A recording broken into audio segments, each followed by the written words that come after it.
There is a recurring theme across the oldest layers of Enochic literature that mainstream scholarship has documented, discussed, and found genuinely unusual. The theme is not primarily about what humanity gained, it is about what the texts describe as having been lost, and about whether that loss is presented as permanent or reversible. The Book of the Watchers, the Book of Parables, and Second Enoch, the Slavonic text also known as the Book of the Secrets of Enoch, each engage, from different angles and with different emphases, with a cosmological question that runs through a surprising amount of ancient Jewish literature. What was the original state of humanity? What happened to it? And what does the figure of Enoch, who was transformed rather than simply taken, suggest about whether that original state can be recovered? This documentary examines what those texts actually say, what mainstream Enoch scholars have documented about these passages, and where the line sits between what the ancient authors were genuinely arguing and what modern alternative researchers have proposed their arguments imply. Before we go further, subscribe now if this kind of textual and historical exploration is what you are here for.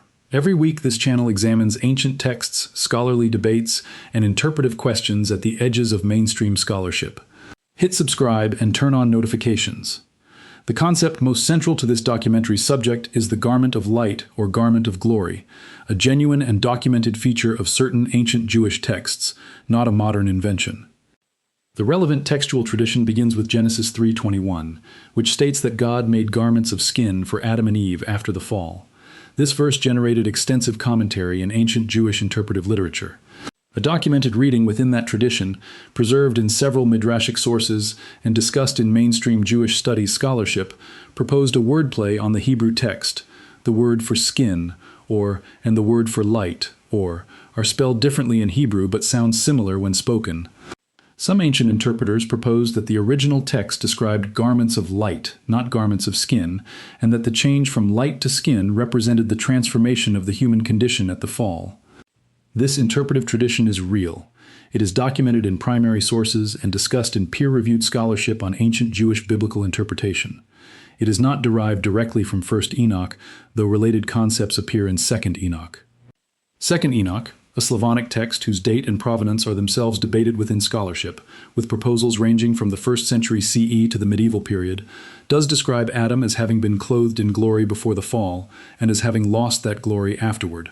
The text also describes Enoch's transformation before his ascent as involving a change in his appearance, anointed with a glowing oil by the archangel Michael, his face shining, his body transformed.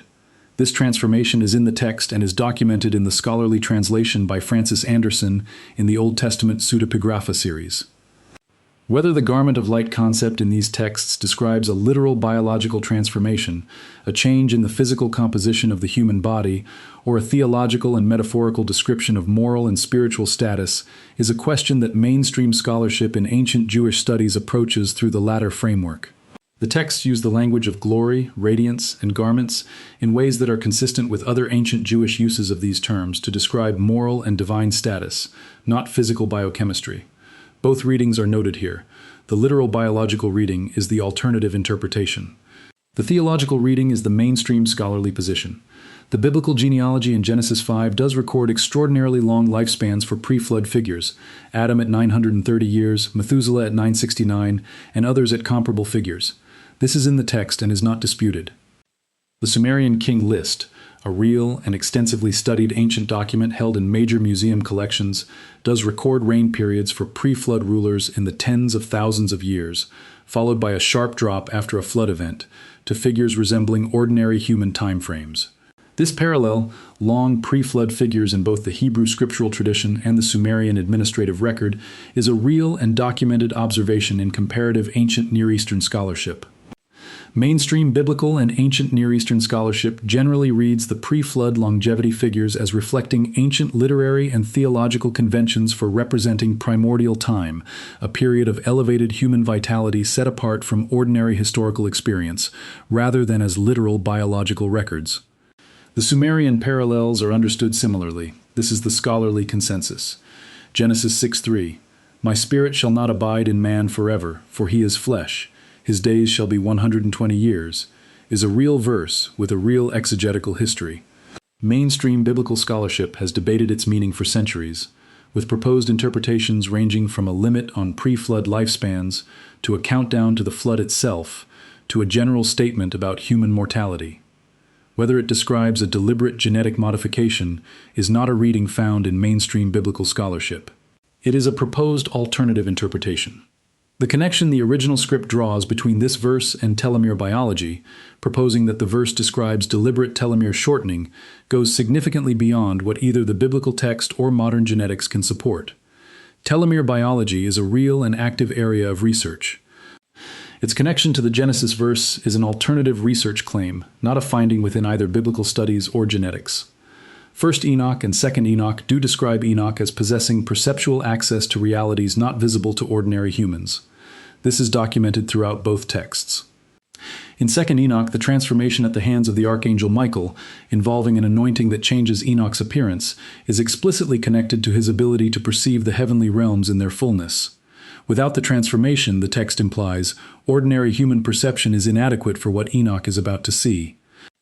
This is a genuine and documented textual feature. Christopher Forbes, in published work on the Enochic tradition, and Philip Alexander, in his Introduction to Third Enoch in the Old Testament Pseudepigrapha series, have both discussed the transformation accounts and their implications for the Enochic understanding of human perceptual capacity.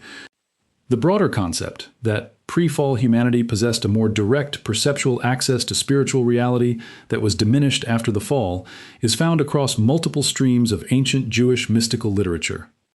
The Merkavah tradition, well documented in scholarship, involves elaborate preparations and purifications precisely because ordinary human perceptual and physical capacity is understood as insufficient for direct divine encounter without transformation. Whether this tradition describes a literal biological visual capacity that was removed, a physical organ or mechanism that once processed spiritual data and was shut down, or whether it describes a theological and moral condition understood metaphorically through the language of sight, is a question that mainstream scholarship addresses through the latter framework. The literal biological reading is an alternative interpretation. The transformation of Enoch into the figure called Metatron, the Prince of the Divine Presence, is the subject of Third Enoch, a late Hebrew text also known as Sefer Hekalot, whose date is placed by scholars variously between the 3rd and 7th centuries CE. Philip Alexander's translation and commentary in the Old Testament Pseudepigrapha series is the standard scholarly reference. Third Enoch describes Enoch's transformation in extensive detail. His flesh becomes flame, his sinews become burning fire. His bones become glowing coals. His eyelids become like the splendor of the sun. He is given 72 wings and multiple sets of eyes, and he is placed on a throne beside the divine throne to serve as the heavenly scribe and the earthly representative of divine judgment.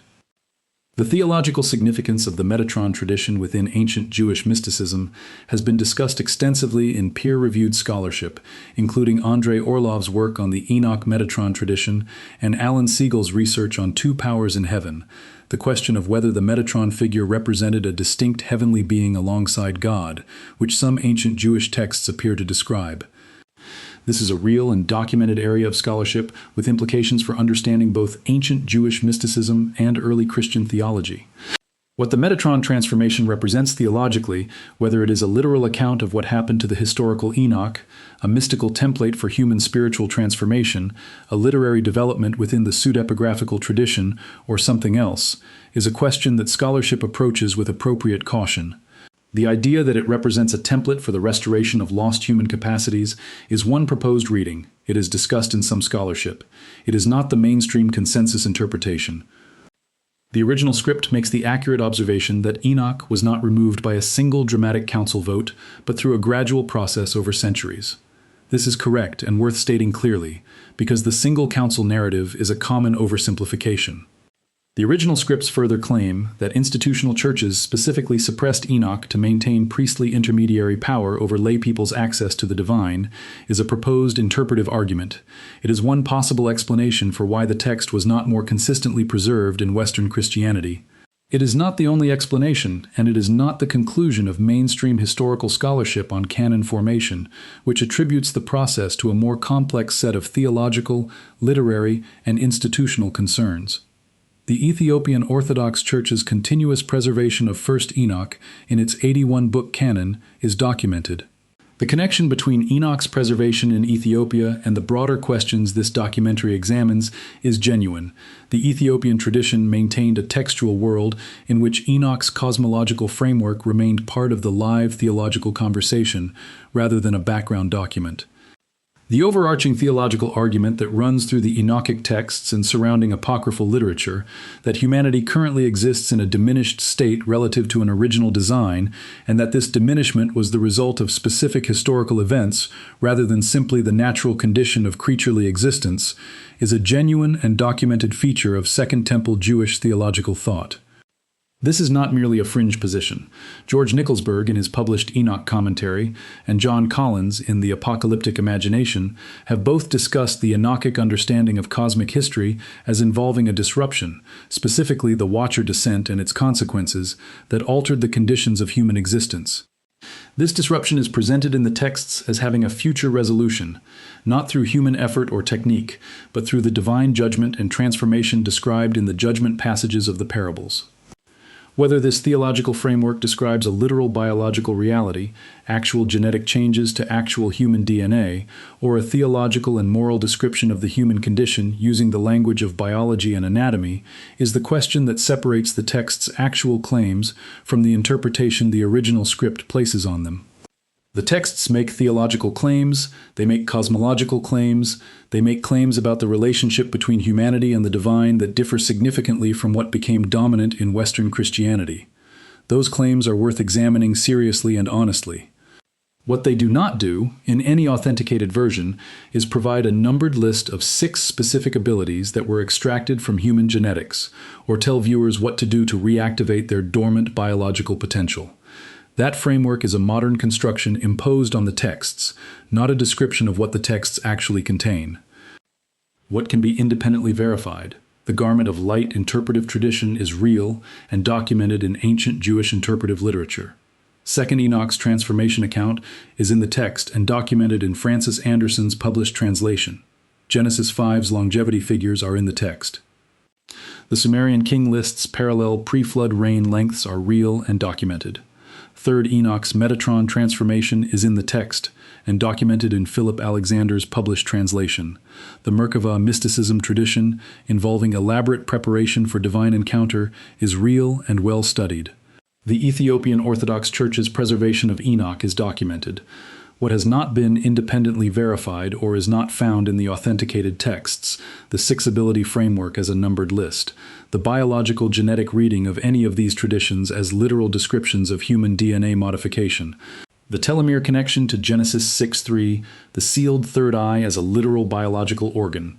None of these specific claims appear in peer-reviewed Enoch scholarship or in the authenticated ancient texts in the form presented in the original script. What this documentary does not endorse, the claim that viewers are biologically downgraded versions of their original design, or that any specific technique derived from reading this text can restore lost capacities.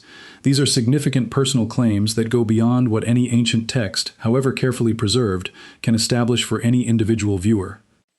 The Enochic tradition, across 1st, 2nd, and 3rd Enoch, and the broader ancient Jewish mystical literature in which it sits, does engage seriously and consistently with a question that Western Christianity largely set aside. What was the original human condition?